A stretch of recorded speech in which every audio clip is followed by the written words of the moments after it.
Pasamasid na yun.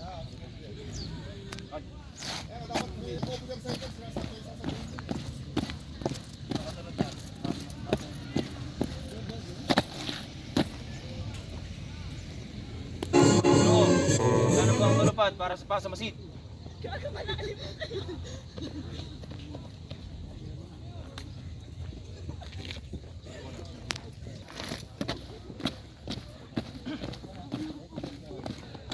Tor, yan mo ha. Doon tayo.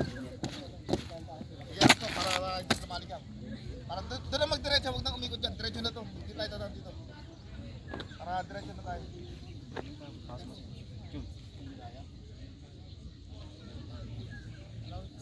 Instruction! Proceed tayo sa entrance! Kuha!